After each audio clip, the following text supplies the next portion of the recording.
لله نحمده ونستعينه ونستغفره ونؤمن به ونتوكل عليه ونعوذ بالله من شرور أنفسنا وأعمالنا من فلا مضل له ومن يضلله فلا هادي له ونشهد أن لا إله إلا الله وحده لا شريك له ولا نذير له ولا وزير له ولا مشير له ولا معين له وصل على سيد الرسل وخاتم الأنبياء المبعوث إلى كافة للناس بشيرا ونذيرا وداعيا إلى الله بإذنه وسراجا منيرا قال الله تبارك وتعالى في القرآن المجيد والفرقان الحميد يا أيها الناس قد جاءتكم موعظة من ربكم وشفاء لما في الصدور وهدى ورحمة للمؤمنين قل بفضل الله وبرحمته فبذلك فليفرحوا هو خير مما يجمعون قال الله تبارك وتعالى في مقام آخر يا أيها الذين آمنوا لا ترفعوا أصواتكم فوق صوت النبي ولا تجهروا له بالقول كجهر بعضكم لبعض أن تحبط أعمالكم وأنتم لا تشعرون قال النبي صلى الله تعالى عليه وسلم خيركم من تعلم القرآن وعلمه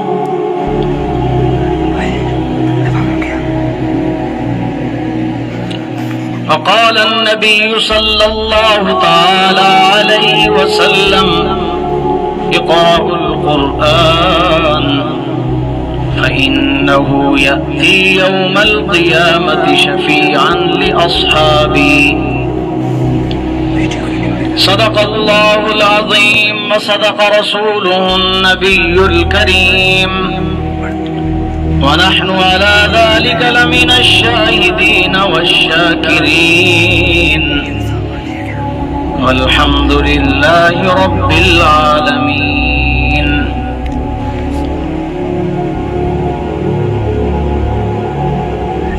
یہ آرزو ہے کہ اپنے آقا پہ دھڑکنوں کا سلام لکھوں یہ آرزو ہے کہ اپنے آقا پہ دھڑکنوں کا سلام لکھوں نظر سے شبنم کے موتی لے کر میں ان کے قدموں کے نام لکھوں میں ایک ادنا سا امتی ہوں میں کیسے ان کا مقام لکھوں میں ایک ادنا سا امتی ہوں میں کیسے ان کا مقام لکھوں خدا سے الفاظ سحر عطا ہوں تو پھر میں ان کا کلام لکھوں پتہ نہیں یہ میری عقیدت یا ان سے نسبت کا سلسلہ ہے پتہ نہیں یہ میری عقیدت یا ان سے نسبت کا سلسلہ ہے کہ روزہ جب تک نہ دیکھ پاؤں بہشت کو نہ تمام لکھوں مجھ پر بھی نگاہ لطف و کرم ایک بار خدایا ہو جائے مجھ پر بھی نگاہ لطف و کرم ایک بار خدایا ہو جائے ہو جاؤں فدائے حبیب خدا جینے کا بہانہ ہو جائے یہ شان رسالت کیا کہیے یہ جاہ و جلالت کیا کہیے یہ شان رسالت کیا کہیے، یہ جاہ جلالت کیا کہیے، ہو جائے قمر دو ٹکڑے اگر انگلی کا اشارہ ہو جائے۔ رہ رہ کے مچلتی ہے آقا مدت سے یہی حسرت دل میں، رہ رہ کے مچلتی ہے آقا مدت سے یہی حسرت دل میں، کہ ہر صبح میری جب آنکھ کھلے روزے کا نظارہ ہو جائے۔ فاروق سے کوئی پوچھے تو صحیح وہ نظر کرم جس پر بھی اٹھے، فاروق سے کوئی پوچھے تو صحیح وہ نظر کرم جس پر بھی اٹھے، اللہ کا دشمن پل بھر میں اللہ کا پیارا ہو جائے۔ انتہائی قابل صد احترام میرے بھائیوں بزرگوں، آپ حضرات کو دیکھ کر مجھے بہت مسرت ہو رہی ہے۔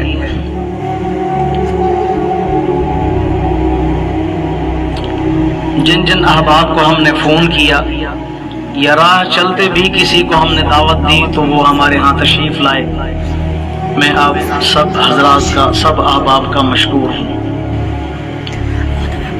یقیناً یہاں ہم ایک چھوٹا سا جامعہ، چھوٹا سا مدرسہ بنا کے بیٹھے ہیں۔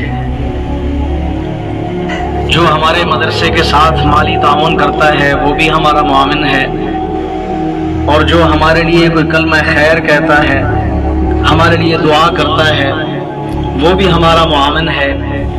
اور اس صورت میں کہ جب مدرسے میں کوئی چھوٹا بڑا پروگرام ہو وہ شرکت کر کے ہماری حوصلہ افزائی کرے، یہ بھی ہمارے ساتھ تعاون ہے۔ اللہ تعالیٰ آپ سب کا آنا، یہاں بیٹھنا قبول اور منظور فرمائے۔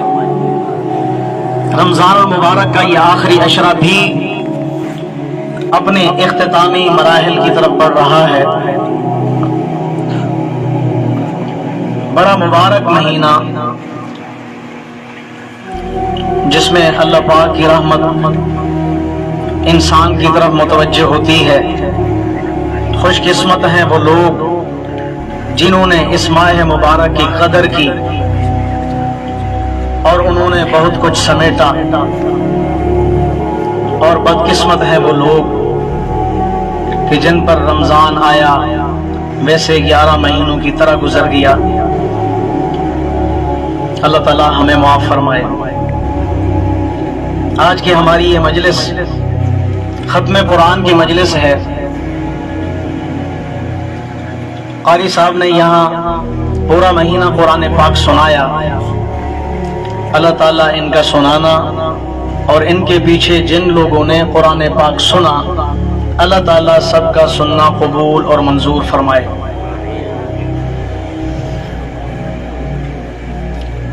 آپ کو پتہ ہے تقریباً 3 دنوں سے ہمارا اور آپ کا یہ میل جول چل رہا ہے۔ روزانہ کی بنیاد پر میں آپ کو تقریر سناتا ہوں، اور تقریباً سامعین بھی یہی ہیں۔ گرد و نواح کی مساجد میں برابر جس طرح پروگرام چل رہے ہیں، تو یقیناً تھکاوٹ بھی ہے۔ آج جمعہ بھی تھا۔ میرے دوستو، قرآن پاک ایک ایسی کتاب ہے جو پوری انسانیت کے لیے ضابطہ حیات ہے۔ اللہ تعالیٰ کا جناب محمد الرسول اللہ صلی اللہ علیہ وسلم کی امت پر بہت بڑا احسان یہ ہے کہ اللہ تعالیٰ نے اپنے پیاری نبی کی امت کو نبی وہ عطا فرمایا جو تمام نبیوں کا سردار ہے۔ آسمان سے اترنے والی کتابیں اور بھی تھیں، لیکن اس امت کے حصے میں وہ کتاب اللہ نے دی، قرآن مقدس، جو تمام آسمان سے اترنے والی کتابوں کی سردار کتاب ہے۔ اور یہ ماہ مبارک اللہ رب العزت نے امت محمدیہ صلی اللہ علیہ وسلم کو عطا فرمایا، جسے ہم رمضان المبارک کہتے ہیں۔ اور اس رمضان المبارک میں اس کے آخری عشرے میں ایک رات ایسی آتی ہے جس کے بارے میں قرآن کہتا ہے انا انزلناہ فی لیلۃ القدر وما ادراک ما لیلۃ القدر لیلۃ القدر خیر من الف شہر. بڑی عظمتوں اور فضیلتوں والی رات ہے جو 1000 مہینوں سے بہتر ہے. یہ رات کسی امت کا اعزاز ہے تو وہ امت محمدیہ صلی اللہ علیہ وسلم ہے. اللہ کے نبی کے سامنے صحابہ بیٹھے ہیں، تذکرہ ہوا پہلی امتوں کا. ان کی عمریں بڑی لمبی لمبی، ظاہر ہے ان کی عمر لمبی تو پھر ان کی عبادات بھی لمبی، ان کی صحتیں بھی ہم سے اچھی. جب اس طرح کا ذکر ہوا، ایک صحابی رسول نے عرض کیا اللہ کے رسول صلی اللہ علیہ وسلم پھر وہ اعمال میں ہم سے آگے نکل گئے، عمریں بھی ان کی زیادہ، صحت میں بھی ہم سے بہتر، تو پھر وہ تو ہم سے آگے نکل گئے. اتنے میں اللہ رب العزت حضرت جبرائیل کو بھیجتے ہیں. یہی آیات لے کر جبرائیل اللہ کے نبی کی دربار میں حاضر ہوتا ہے. انا انزلناہ فی لیلۃ القدر. اے میرے پیارے پیغمبر کی امت کے لوگوں، پریشان ہونے کی بات نہیں ہے. پہلے امتیں ان کی عمریں زیادہ تھیں، لمبی عمروں میں وہ نیکیاں کیا کرتے تھے، نیکیاں زیادہ ہوتی تھی. لیکن میں تمہیں ایک ایسی رات عطا کر رہا ہوں کہ ایک رات کا اجر و ثواب، آپ ایک رات میں تراویح پڑھیں گے تو آپ کی تراویح 1000 مہینوں کی تراویح سے بہتر ہوگی. آپ حضرات ایک رات میں تہجد پڑھیں گے، آپ کی ایک رات کی تہجد 1000 مہینوں کی تہجد سے بہتر ہوگی. آپ ایک رات کھڑے ہو کر جو لیلۃ القدر کی رات ہوگی، اللہ کے حضور رکوع کریں گے، سجدہ کریں گے، اللہ کو راضی کرنے کے لیے رات کو جاگیں گے. آپ کا ایک رات کا جاگنا 1000 مہینوں کے برابر ہوگا. تو میرے دوستو، آپ اگر اس رات میں بیٹھ کر قرآن کی تلاوت کرتے ہیں تو آپ کی تلاوت 1000 مہینوں کی راتوں سے بہتر ہے. یہ اللہ نے ہمیں امت محمدیہ صلی اللہ علیہ وسلم کو اعزاز عطا فرمایا.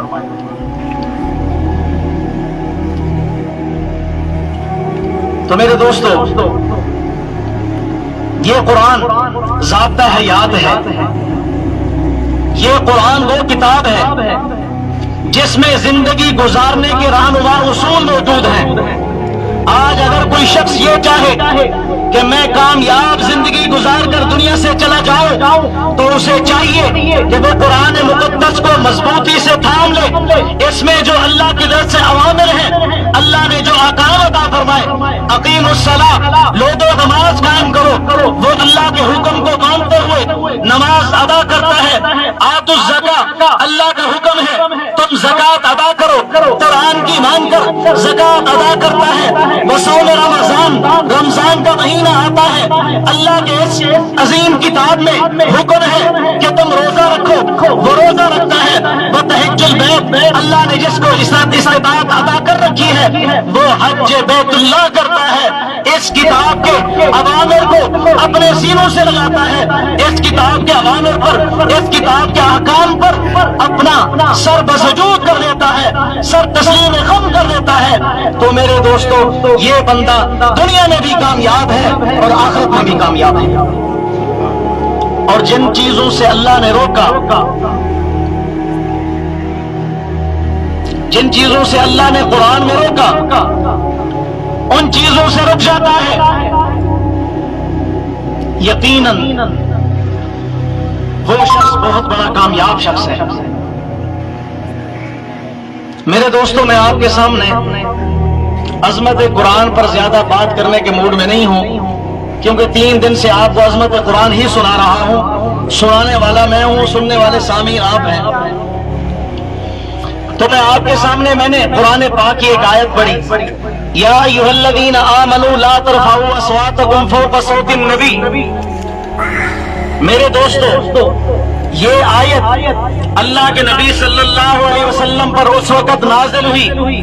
چند لوگ اللہ کے نبی صلی اللہ علیہ وسلم کے دربار رسالت میں آئے اور آ کر انہوں نے اللہ کے نبی کو مخاطب کر کے اونچی آواز میں بلانا شروع کیا تو اللہ نے یہ آیت اتاری، یا ایھا الذین آمنوا، اے ایمان والو، لا ترفعوا اصواتکم فوق صوت النبی، کہ تم اپنی آوازوں کو میرے اس عظیم پیغمبر کی آوازوں سے اونچا مت کرو۔ یہ صرف پیغمبر کے سامنے پیغمبر کی آواز سے اونچی آواز نہیں، بلکہ میرے پیغمبر کے سامنے اگر تم بیٹھے ہو، میں گفتگو ہو، تم آپس میں بھی اونچی آواز میں بات مت کرو۔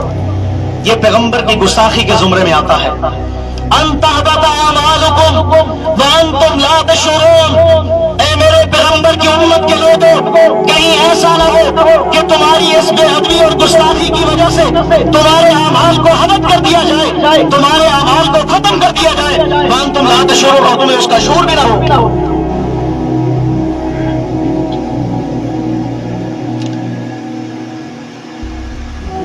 اور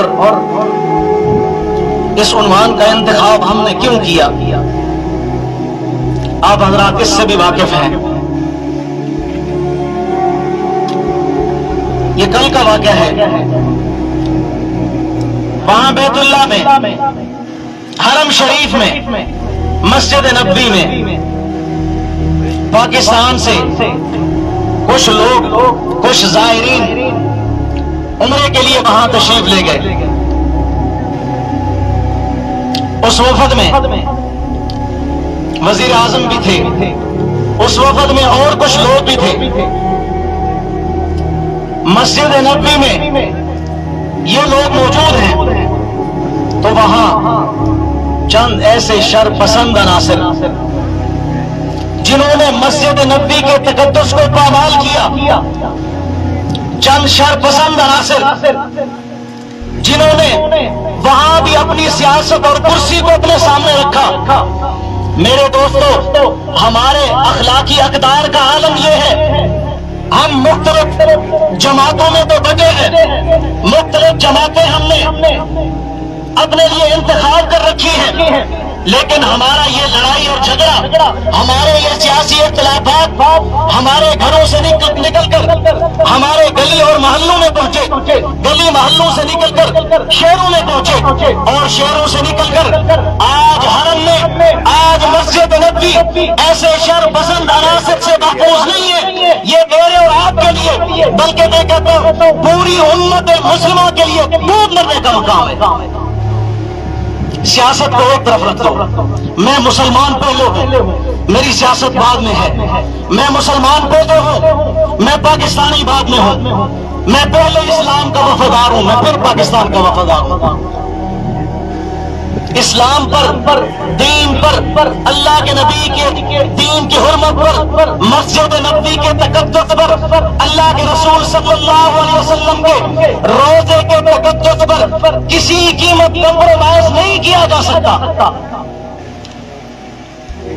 یہ تو پی ٹی آئی سے تعلق رکھنے والے، حالانکہ آپ کو پتا ہے میں نے اس ممبر رسول کو کبھی سیاسی معاملات میں استعمال نہیں کیا، آج تک اس کرسی سے، اپنے مسجد کے ممبر سے کبھی میں نے سیاسی بات نہیں کی، لیکن میرے دوستو یہ بات سیاست کی نہیں ہے، یہ بات مسجد نبوی کے تقدس کی ہے، یہ بات سیاست کی نہیں ہے، یہ روزے رسول کے تقدس کی بات ہے۔ میرے دوستو یہ تو عمران خان کی پارٹی سے تعلق رکھنے والے لوگ تھے، میں خدا کی قسم اٹھا کر کہتا ہوں اگر یہ پی ٹی آئی سے تعلق رکھنے والے نہ ہوتے، اگر یہ جے یو آئی سے تعلق رکھنے والے، اگر مذہبی جماعت سے تعلق رکھنے والے ہوتے، ہمارا بھی اسی جماعت سے تعلق ہے، اگر وہاں اس طرح کا شور و غوغا کرنے والے اگر مذہبی جماعت سے ہوتے، اگر فضل الرحمان کی جماعت سے ہوتے، اگر فضل الرحمان کے کارکن نہ ہوتے، وہاں شور و غوغا کرنے والا مسجد نبوی میں، حرم